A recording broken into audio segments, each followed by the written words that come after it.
Welcome everyone. Let us study mammary gland under the following headings: Introduction, Extent, Relation, Structure, Structural differentiation with age, pregnancy and lactation, hormones acting on the glandular tissue, its blood supply, venous drainage, nerve supply, lymphatics and applied importance. First, coming to its introduction, the breast or mammary gland is a modified sweat gland and it lies in the superficial fascia. It will be lying over the superficial fascia. Okay, it will be lying on the superficial fascia, just over the pectoral fascia. Just over the pectoral fascia is the pectoralis major muscle, which will be covered by the pectoral fascia, and it will be lying on the superficial fascia over the pectoral fascia. Breast is found in both the sexes, both in males and females. Okay, breast is found in both males and females, but it is rudimentary in males and immature females. Okay, but it is rudimentary in males and immature females. After puberty, the female breast will be well developed and it will be more marked during pregnancy. Okay, this well developed breast will be more marked during pregnancy. Mammary gland extends vertically from the second rib to the sixth rib. Second, third, fourth, fifth and sixth. Okay, vertically it will be extending from the second rib to the sixth rib, and horizontally it will be extending from the lateral margin of the sternum. It will be extending from the lateral margin of the sternum to the mid axillary line. So the mid axillary line will be coming here at the, so this is the axillary region. So this here will be the mid axillary line. It will be extending up to the mid axillary line. So the horizontal extent will be from the lateral margin of sternum to the mid axillary line. The vertical extent will be from the second rib to the sixth rib. To its situation, the breast lies over the superficial fascia. Okay, breast lies over the on the superficial fascia, which will be lying just over the pectoral fascia. This is the pectoralis major muscle, and the fascia covering the pectoralis major will be the pectoral fascia. So it will be resting over the pectoral fascia. When it is resting over the pectoral fascia, there will be a small potential gap between the breast or the mammary gland and the pectoral fascia. This small potential space is called the retromammary space. Because of the presence of the space, the mammary gland can be freely movable over the pectoral region. The mammary gland can be freely movable over the pectoral region. When you see the situation and the extent, there will be a small extension of the mammary gland which will be piercing the deep fascia, and it will be extending into the axilla, and it will be extending into the axillary region. Okay, into the axilla. So the foramen which is formed due to the piercing of this axillary tail of Spence, this piercing structure is called the axillary tail of Spence. This axillary tail of Spence will be piercing the deep fascia, and the foramen which is formed on the deep fascia is called the foramen of Langer. Okay, is called the foramen of Langer. This foramen of Langer is formed on the deep fascia, that is the axillary fascia. Okay, so opening which is present in the axillary fascia, through which the axillary tail of Spence will be entering inside the axilla. Now let's talk about the relation of mammary gland. You see, first, to understand the relation of mammary gland, we need to know the structures on the chest wall. Okay, so this is actually the sternum, this is the pectoralis major, it's a clavicle, the humerus. You can see the pectoralis major is taking origin from the manubrium and the sternum, and the medial half of the clavicle gets inserted into the humerus. Okay, below that we can see these are the digitations of the serratus anterior, and these are the ribs with the intercostal muscles. Okay, ribs with intercostal muscles, and at last in the lower part we have the external oblique muscle. Okay, this is actually the external oblique muscle. Now the base of the breast is resting over the following structures. You can see this is how the breast will be located. So the base of the breast will be resting over the following structures. This is the pectoralis major. You can see this is the pectoralis major. It is resting over the pectoralis major. it's resting over the external oblique, and also it is resting over the digitations of serratus anterior. So medial 2/3, okay, so medial 2/3 of the mammary gland is resting over the pectoralis major. The lateral 1/3, okay, the lateral 1/3 is resting over the digitations of serratus anterior, and inframedially it rests over the external oblique aponeurosis. Okay, this is the external oblique muscle with its aponeurosis, so it's resting over the external oblique aponeurosis on the inframedial aspect. The structure of the breast may be conveniently studied by dividing it into the skin, the parenchyma and the stroma. First, coming to the skin will be covering the entire gland. The skin will be covering the entire gland and it presents two prominent features. One is the conically placed nipple, which is present just below the center of the mammary gland, and surrounding dark skin, that is actually the pigmented part of the skin, darkly pigmented skin, which is called the areola, which will be present around the nipple. First, coming to the nipple,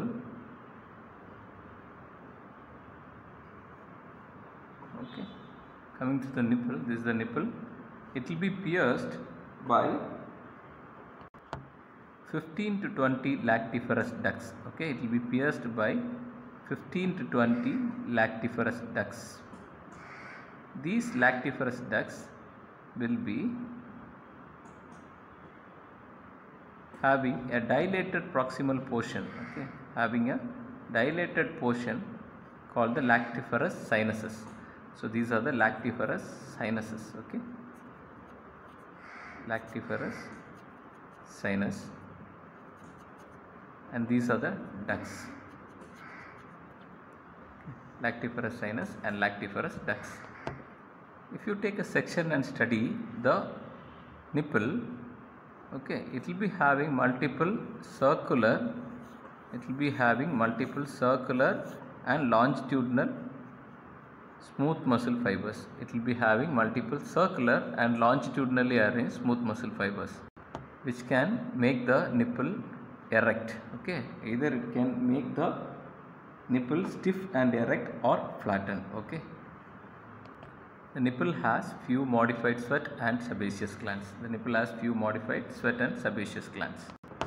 The nipple has a very high or very rich nerve supply and is provided with sensory receptors for suckling. Okay, and it is provided with sensory receptors for suckling. Next, coming to areola.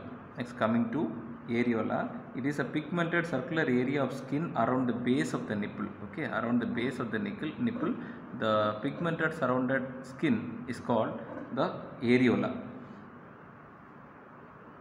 After pregnancy, this pigmented area will be more when compared to that of the non-pregnant woman. Okay, so there will be extent of the pigment over the skin of the breast.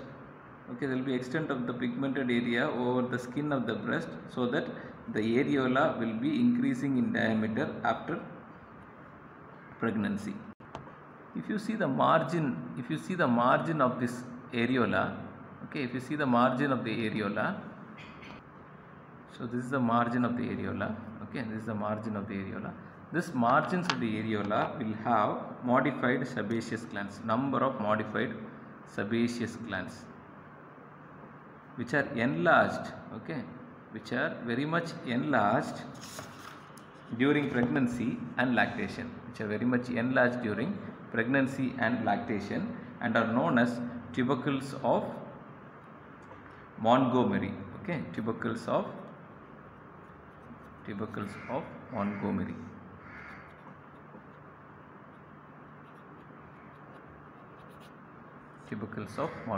These enlarged modified sebaceous glands around the margins of the areola is called tubercles of Montgomery. The oily secretions which are coming from these tubercles of Montgomery will be protecting the nipple and the areola from cracking during lactation. The areola may also contain sweat glands and accessory mammary glands. Okay, can also have sweat glands and accessory mammary gland. The skin of the areola and the nipple will be devoid of hair and subcutaneous fat. Okay, the skin of the areola and the nipple will be devoid of hair and the subcutaneous fat. Okay. Next, let's study about the parenchyma. Okay, it is mainly made up of the glandular tissue which will be secreting the milk. The gland consists of 15 to 20 lobes. We can see here will be the lobe. The gland consists of, this is one lobe. Okay, this is another lobe. Okay, the gland consists of 15 to 20 lobes.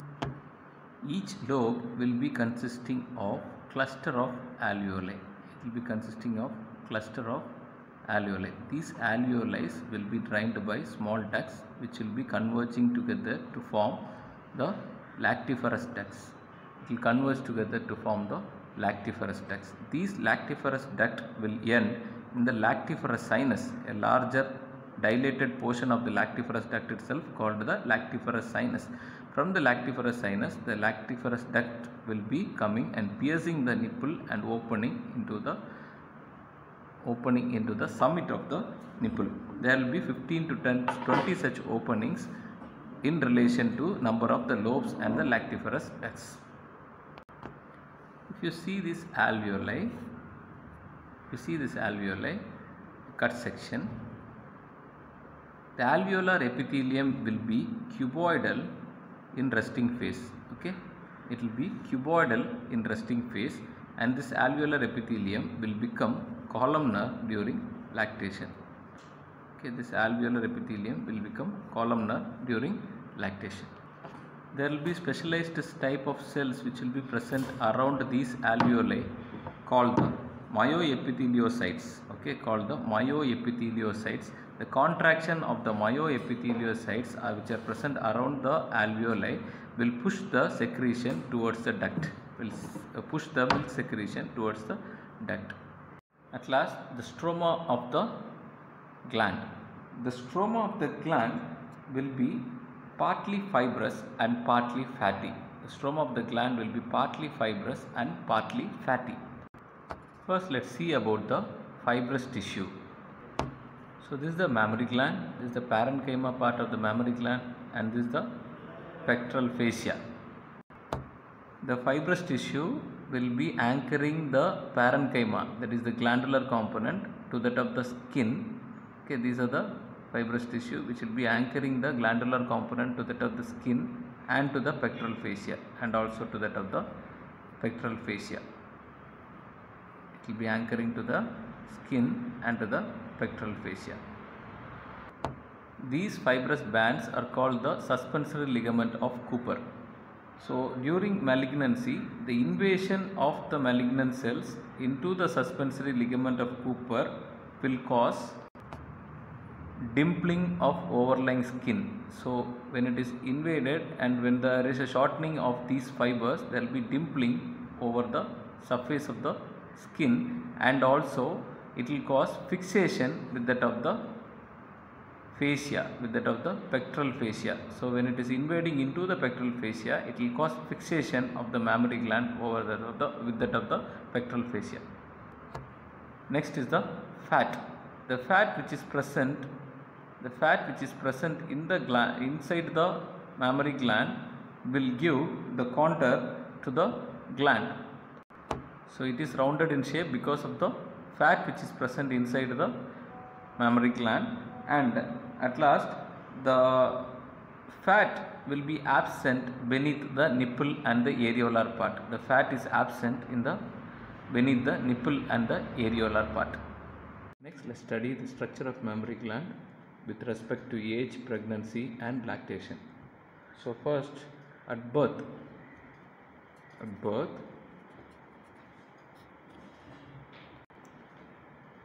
till prepubertal life,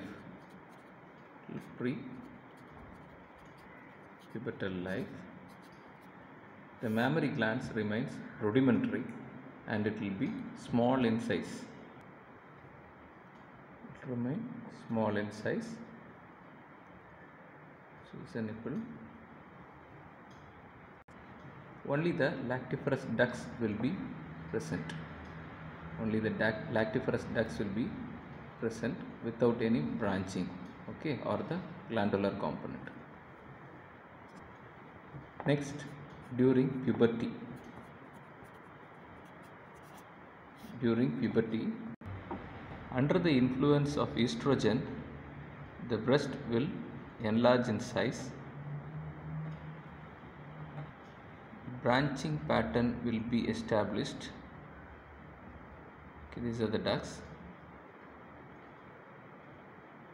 The branching will be formed in the ductal system. The terminal portions of the branches will form a dilated portion which will have solid masses of cells, The development of multiple branches will take place under the influence of estrogen. And these cords of cells, the proliferation of these cords of cells will be stimulated by the hormone progesterone. The next changes will be taking place during pregnancy. During pregnancy, there will be a further increase in size of the gland and also the mass, that is the weight of the gland. The size and the weight of the gland further increases. The branching pattern in the lactiferous duct will increase. Okay, the branching pattern in the lactiferous duct will be increased.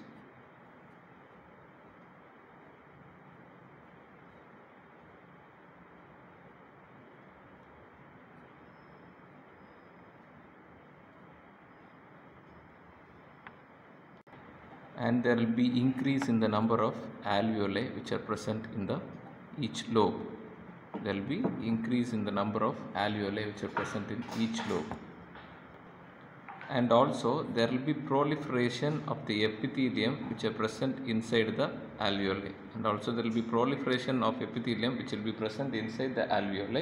This proliferation and increase in the branching pattern and the number of alveoli will be stimulated by the estrogen and progesterone. At around 6th month of pregnancy,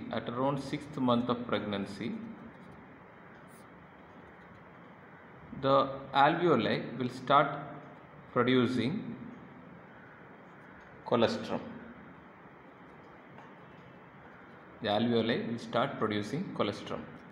This production of colostrum will continue up till few days after parturition.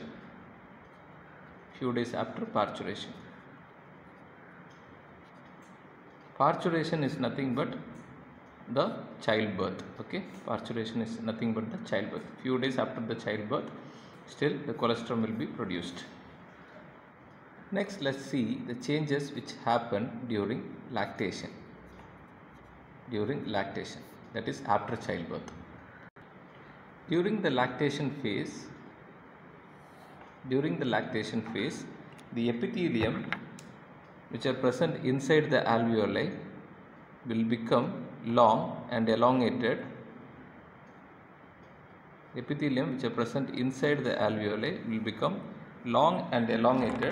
And this is the secretory phase. Of the alveoli. Here the epithelium becomes elongated and attains a columnar shape. And here, between the basement membrane and the epithelium, there will be specialized type of cells which are called the myoepithelial cells. The contraction of these myoepithelial cells will push the secretion towards the lactiferous duct into the lactiferous sinus, and it will cause ejection of milk. And this ejection of milk is mainly influenced by the oxytocin, and it is carried out It is mainly influenced by oxytocin, and this suckling reflex will cause further increase in the level of oxytocin, thus by increasing the milk production and ejection. After 6 months after delivery, the milk production slowly slows down. Okay, the milk production slowly slows down, and the epithelium which are lining the alveoli will turn to a resting phase, which will attain a cuboidal shape. Okay, during resting phase, epithelium will become cuboidal in shape. And one more thing what we have to remember about the milk production is, sometimes there can be secretion from the breast of the infant. Sometimes there can be secretion which are coming from the breast of the infant due to the influence of maternal estrogen. These maternal estrogen can enter inside the body of the infant through the placenta. Before delivery, it can enter inside the bloodstream of the baby through the placenta. Because of the influence of this maternal estrogen, there can be secretion coming from the breast of the infant, and this is called witch milk. It's called witch milk. So this is produced because of the influence of maternal estrogen.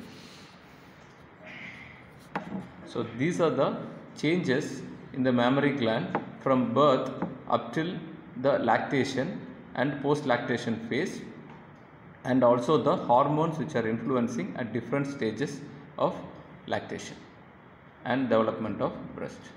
Coming to the blood supply of mammary gland, this is a mammary gland is the main source of artery which will be supplying the mammary gland. That is, this is actually the subclavian artery, continuing from the outer border of first rib as the axillary artery. So from here till here is the axillary artery. So axillary artery has got three parts. It's the first part of axillary artery above the pectoralis minor and outer border of the first rib till the pectoralis minor. So behind the pectoralis minor, this part will be the second part of axillary artery, and after the pectoralis minor will be the third part of axillary artery. Now let's see the branches from the subclavian and the axillary artery which are supplying the mammary gland. First, from the subclavian artery, we have, this is the internal thoracic artery, otherwise called internal mammary artery, which will be going behind the ribs, which will be present behind the ribs. We can see from the second intercostal space, this is the second intercostal space, third intercostal space and the fourth intercostal space, we will be seeing the perforating branches which will be coming and supplying the mammary gland on its medial aspect, The next branch is coming from the first part of axillary artery. This is the first part of axillary artery from the outer border of first rib till the pectoralis minor. So this is a branch. This branch is called the superior thoracic artery. This is called superior thoracic artery, which will be supplying the upper part of the gland. Then we have a branch arising from the second part of axillary artery. This is actually the lateral thoracic artery. This is the lateral thoracic artery which will be supplying the lateral aspect of the gland. The lateral thoracic artery which will be supplying the lateral aspect of the gland, which will be coming from the second part of axillary artery. And also from behind we have lateral branches of the second, third and the fourth intercostal arteries which will be supplying from the deeper aspect of the gland. From the deeper aspect of the gland we have the branches which are coming from the second, third and the fourth intercostal arteries which will be supplying the deeper aspect of the gland. Next will be the venous drainage of mammary gland. The venous drainage, in the venous drainage of mammary gland there will be plexus of veins which will be formed beneath the areola. So beneath the areola, now we have removed the areola. Beneath the areola there will be plexus of veins which will be formed, and these plexus of veins are called circulus venosus. From the circulus venosus we can see many radiating veins which will be present along the superficial aspect. Just beneath the skin, these radiating veins will drain the venous blood, and it will be connected to all these veins which are surrounded, which are draining the mammary gland. So these radiating veins finally drain into the intercostal veins medially, it will be draining into the axillary veins, and also through the internal thoracic veins it will be draining into the subclavian vein and also into the intercostal veins. Okay, so it will be draining into the internal thoracic vein, it will be draining into the axillary vein, and also it will be draining into the intercostal veins. Through the intercostal veins and the vertebral, through the intercostal veins and via the azygous vein, okay, via the azygous vein, what happens is the venous blood can reach into the vertebral system of veins via the internal vertebral venous plexus, and this is called plexus of Baston's plexus. Okay, internal vertebral venous plexus, which is otherwise called as Baston's plexus.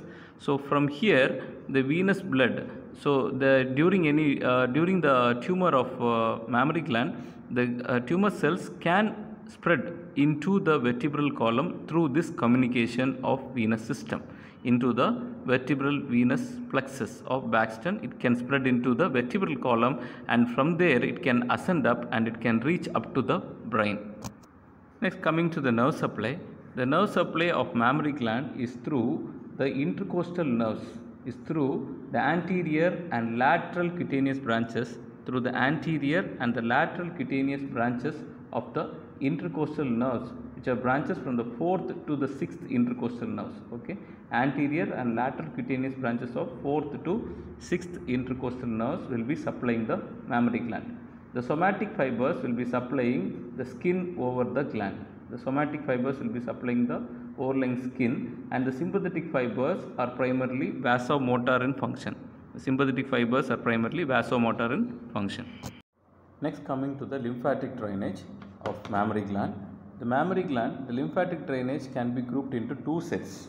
One, draining the parenchyma of the mammary gland, including the areola and the nipple, and those lymphatics which are draining the skin surrounding the gland. Okay, so it can be of two sets. One is the deeper part, that is the parenchyma along with the areola and the nipple, which will be grouped into one group, and next one the skin overlying the mammary gland. Okay, so first let us see the lymphatics which are draining the parenchyma of the gland along with the nipple and the areola. So this is the mammary gland, it's a nipple, this is the duct system, the lactiferous duct, these are the branching pattern of the ducts.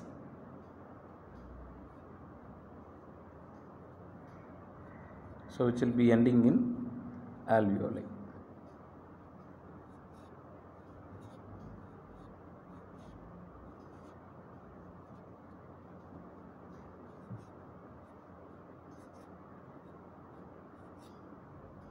Okay, it will be ending in alveoli. So this is one lobe. This is one lobe of the mammary gland. So the lymphatics which are draining the parenchyma will form plexus in the interlobar region. Okay, it will form plexus in the interlobar region. These are the lymphatic plexus which are found in the interlobar region. So in the connective tissue at the interlobar region, and also it will form plexus along the lactiferous ducts. It will form plexus along the lactiferous ducts. So these are all the lymphatics which are draining the parenchyma. So all these lymphatics will follow the ducts, and finally it will reach the nipple and the areola. Here if you see the areola, so this is the areola, this is the nipple. If you see the areola, there will be lymphatic plexus along the areola. These lymphatic plexus are called the Sappy's plexus. These lymphatic plexus are called the Sappy's plexus or the subareolar plexus of Sappy. So these Sappy's plexus which will be present around the nipple and the areola will receive all the deep lymphatics. Okay, will receive all the deep lymphatics from the parenchyma. From here, through the lymphatic channels, it will be draining into different group of lymph nodes, namely the axillary group of lymph nodes, the parasternal group of lymph nodes, and some lymphatics reach the posterior intercostal nodes. About 75% of lymphatics will reach the axillary group of lymph nodes. 75% of the lymphatics will reach the axillary group of lymph nodes. Around 20% will reach the internal mammary group of lymph nodes, that is the parasternal nodes. Parasternal nodes. So the 20% will be reaching the parasternal nodes, otherwise called as the internal mammary nodes.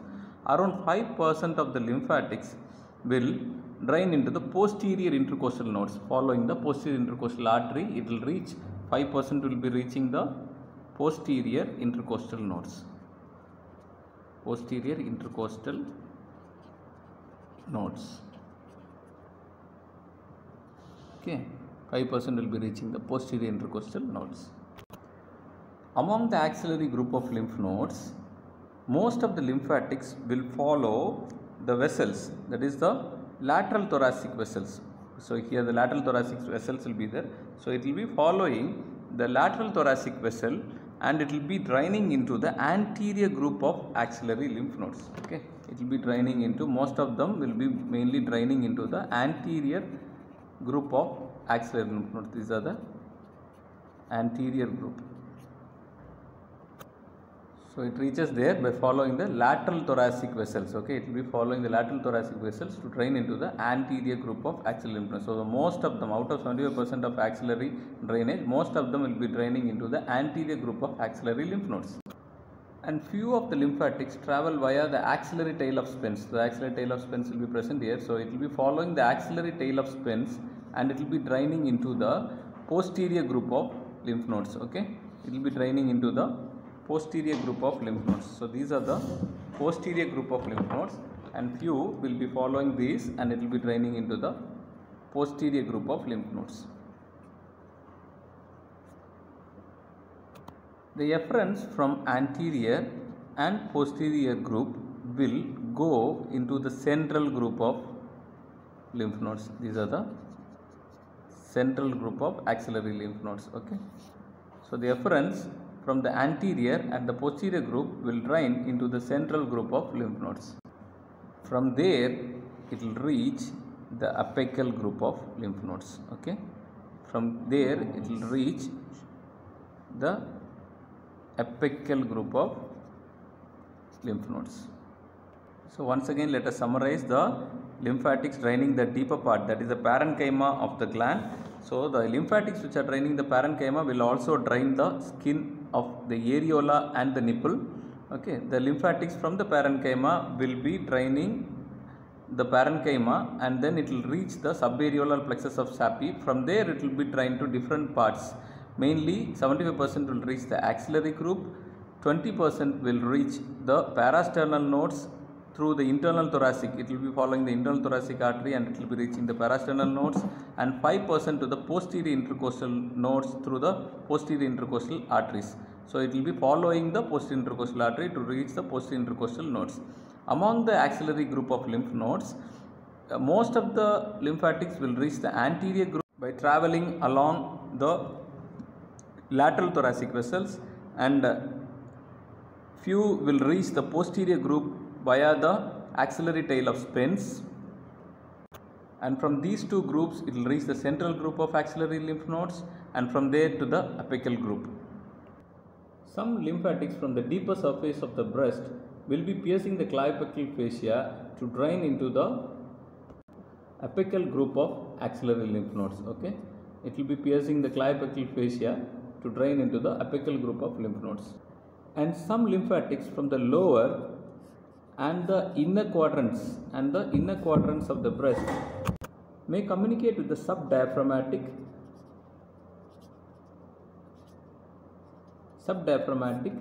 and also it may communicate with the subperitoneal lymphatic plexus. Okay, subperitoneal lymphatic plexus. Next, coming to the superficial lymphatics. The superficial lymphatics can be studied under four parts. We can divide into four parts: the upper part, the medial part, the lateral part, and the lower part. If you see the upper part, the superficial lymphatics will be draining mainly into the supraclavicular group of lymph nodes. From the upper part, it will be going into the supraclavicular group of lymph nodes. From the outer part, it will reach the axillary group of lymph nodes. Then coming to the medial part, okay, from the medial part it will be draining into the parasternal group of lymph nodes. Then coming to the lower part, which is very important, the lower part lymphatics can communicate to the subdiaphragmatic nodes, and because of this communication, from there it can communicate up to the hepatic nodes by following the falciform ligament. It can follow the falciform ligament and can reach up to the hepatic nodes. So in malignancy of mammary gland, if there is a spread via this subdiaphragmatic nodes and to the hepatic nodes, there can be signs of obstructive jaundice. When the cancer is spread to the liver, it can produce with the signs and symptoms of obstructive jaundice. And in one more rare occasion, in a metastatic spread of carcinoma of the mammary gland, because it is communicated with the subperitoneal plexus, what happens is there can be the tumor cells can spill into the general peritoneal cavity and it can deposit over the surface of ovary and develop into Krukenberg's tumor.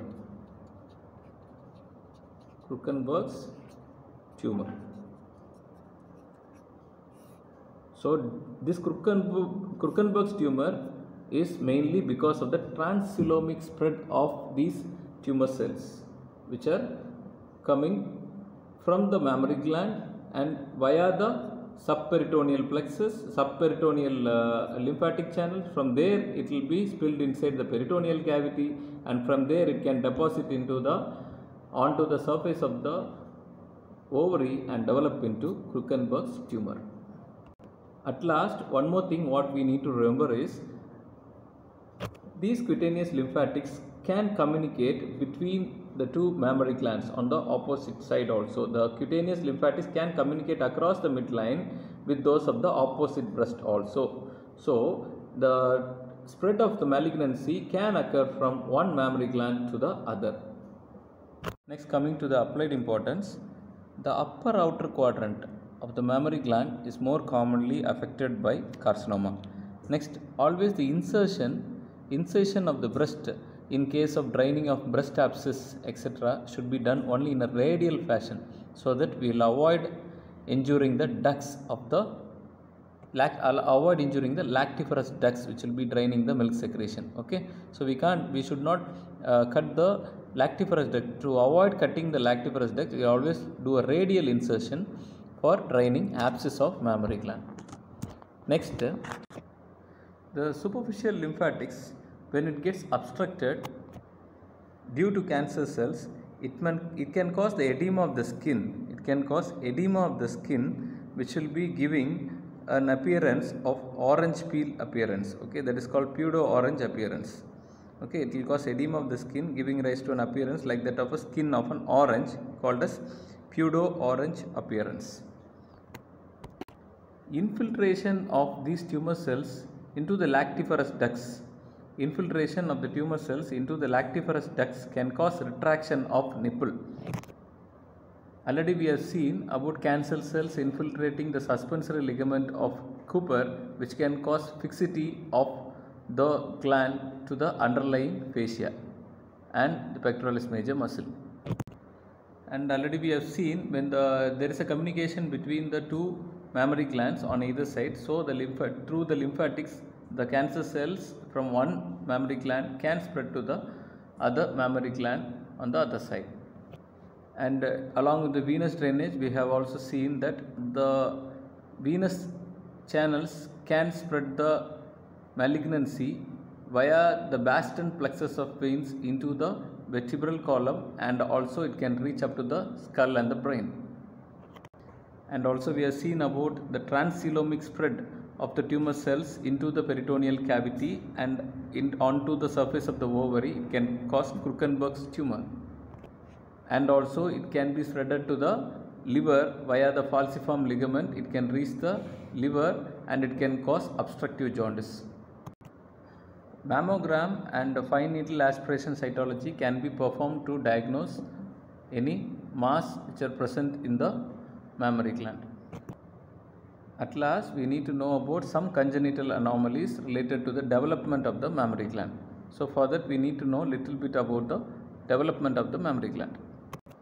So to know about the development, first we need to know about something called milk line, which develops during the 7th week of intrauterine life, which develops in the 7th week of intrauterine life. This milk line or the milk ridge will appear on either side of the ventral aspect of the body wall, extending from the axilla up till the inguinal region. Okay, extending from the axilla on either side up till the inguinal region. This line or this ridge is called the milk line or the milk ridge. Only the ridge which is present along the chest region will persist and develops into mammary gland. On all other places, the ridge will disappear. Other than the chest region, there can be accessory breast which may develop along this milk line or the milk ridge, and this accessory breast is called as polymastia. So the polymastia develops along the milk ridge. During the development of actual mammary gland along the pectoral region, what happens is sometimes there can be supernumerary nipples. Instead of a single nipple, there can be multiple nipples, and this condition is called supernumerary nipples or polythelia. And sometimes the mammary gland may fail to develop on the both sides pectoral region, and this condition is called amastia. So these are some of the developmental anomalies of mammary gland. Thank you.